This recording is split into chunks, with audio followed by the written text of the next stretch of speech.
Salah satu perkara yang dihujahkan di mahkamah sebentar tadi berkaitan dengan di penghujahan di peringkat akhir kes pembelaan ini ialah berkenaan dengan dapatan Mahkamah Tinggi di akhir kes pendakwaan dulu bahawa kononnya amalan di dalam syarikat 1MDB ini adalah top down approach.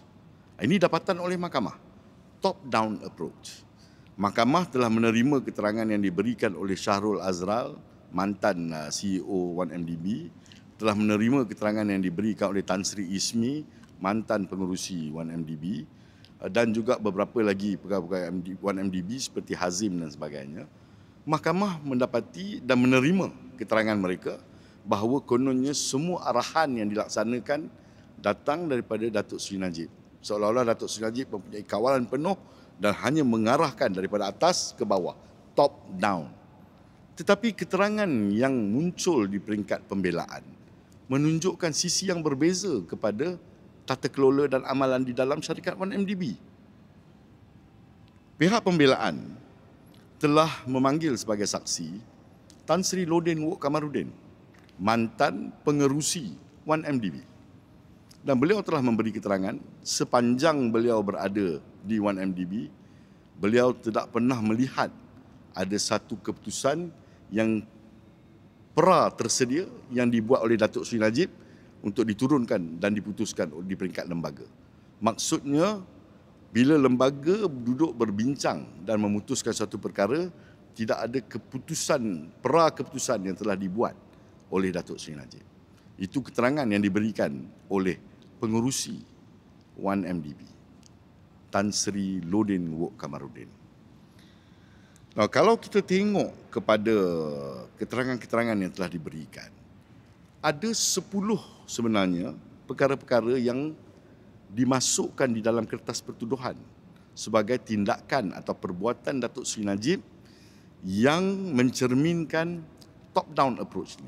Artinya, 10 perkara ini dikatakan sebagai keadaan-keadaan di mana Datuk Seri Najib telah bertindak membelakangi lembaga pengarah atau bertindak bersendirian yang kemudiannya lembaga pengarah hanya endorse ataupun adopt ataupun mengambil keputusan Datuk Seri Najib itu sebagai keputusan sendiri. Satu jadual telah disediakan oleh Peguam Pembelaan tadi. Jadual ini tujuannya adalah untuk menyangkal apa yang telah dihujahkan oleh pihak pendakwaan sebelum ini dan apa yang telah diterima oleh mahkamah ini. Kalau kita tengok, saya bagi beberapa contoh saya rasa yang agak menarik.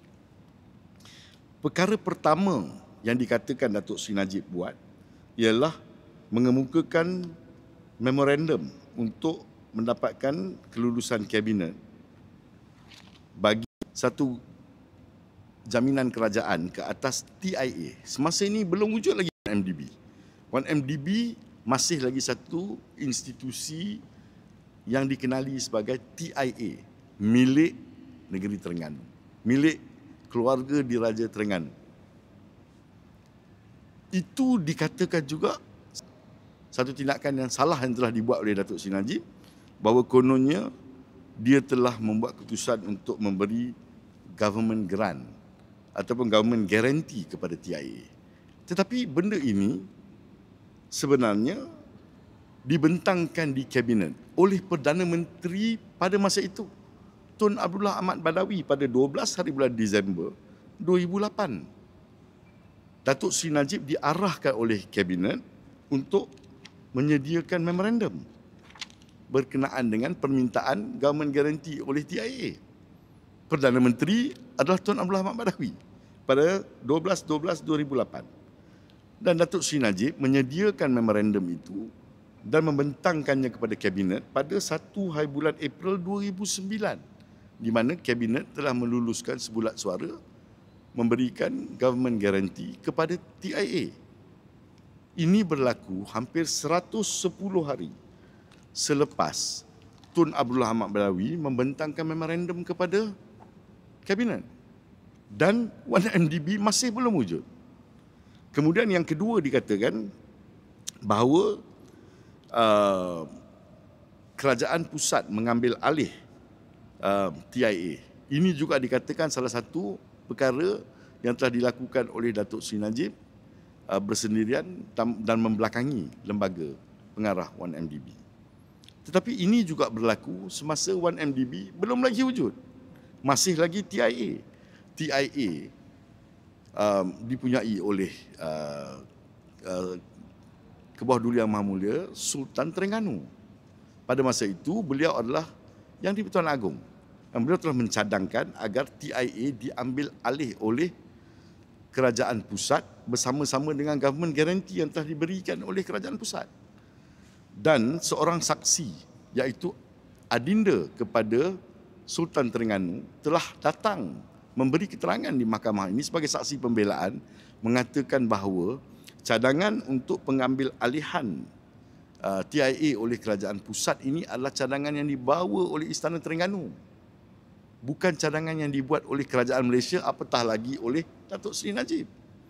Dan 1MDB pun belum wujud, dia masih lagi TIA. Tidak ada kawalan yang boleh dibuat oleh Datuk Seri Najib ke atas TIA. Tetapi ini dimasukkan juga sebagai salah satu perkara menunjukkan tindakan top down Datuk Seri Najib.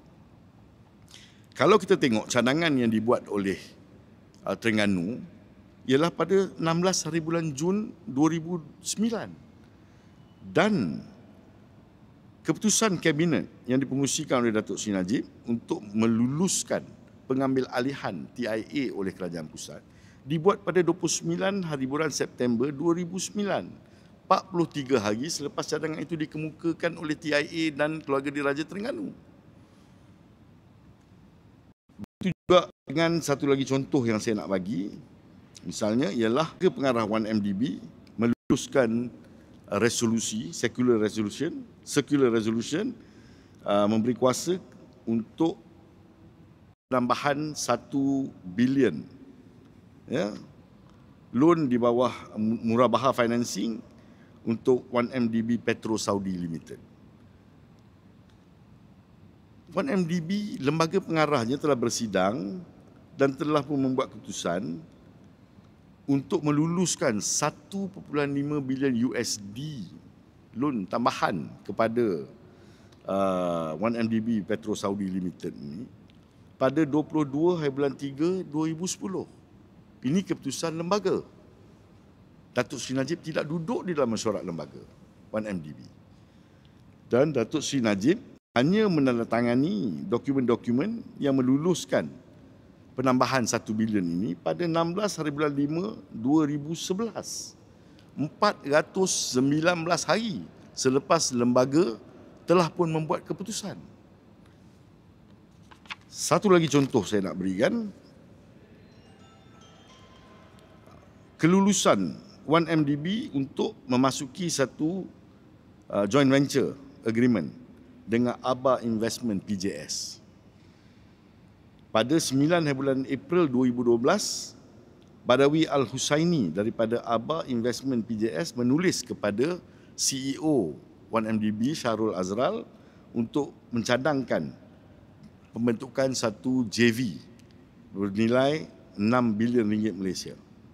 Satu investment dengan Aba Investment PJS. Ini dibuat pada 9 hari bulan 4 2012. Dan keputusan Datuk Seri Najib untuk memberi shareholders resolusi dan juga surat kelulusan menteri ialah pada 25 hari bulan Februari 2013. 322 hari daripada perkara yang telah diputus dan dibincangkan oleh lembaga. Jadi bagaimana nak dikatakan adanya top-down approach?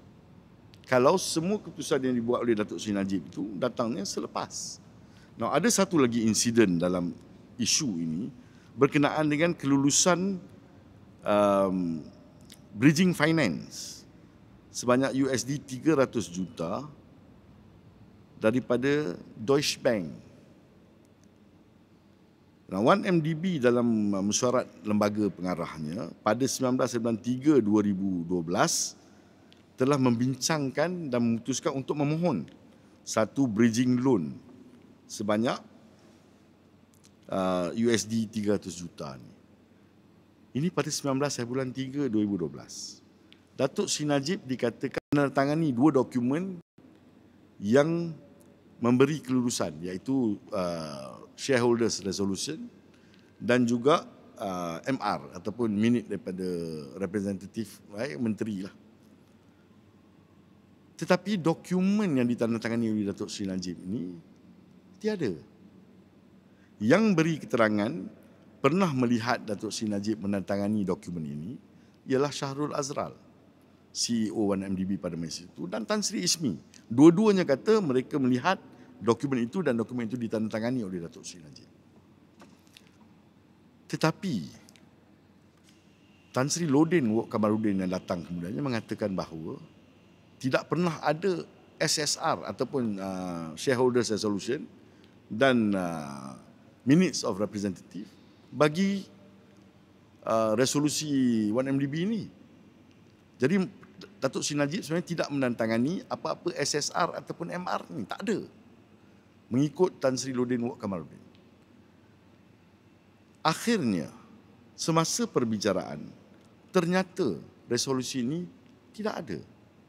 Tidak ada dan tidak boleh dikemukakan oleh pihak pendakwaan. Mahkamah Tinggi sebelum ini memutuskan bahawa walaupun dokumen itu tidak dikemukakan di mahkamah, tetapi daripada keterangan yang diberikan oleh Shahrul Azral dan Tan Sri Ismi, mahkamah yakin bahawa dokumen ini wujud. Bagaimana nak dikatakan dokumen ini wujud? Kerana bila datangnya Tan Sri Lodin Wok Kamarudin menafikan dokumen ini dan kemudian semasa soal balas Datuk Seri Najib, pihak pendakwaan telah menyatakan secara terbuka kepada mahkamah bahawa mereka tidak ada dokumen ini. Di dalam mahkamah, dokumen yang tidak dikemukakan sangat disangsikan kewujudannya. Bahkan beban untuk membuktikan wujudnya dokumen itu terletak pada pihak pendakwaan. Beban itu pada mulanya mahkamah menerima penjelasan itu bahawa mereka telah melepaskan beban itu dengan memanggil 2 orang saksi menyatakan mereka pernah melihat dokumen ini. Tetapi sekarang apabila disangkal oleh Tan Sri Lodin Wok Kamarudin, apabila dokumen itu sendiri telah diakui oleh pihak pendakwaan bahawa mereka tidak punyai dokumen itu, maka kewujudan dokumen ini adalah amat-amat diragukan. Jadi kita tengoklah nanti perkara ini akan dihujah dan diperdebatkan dengan hebat di mahkamah, saya percaya.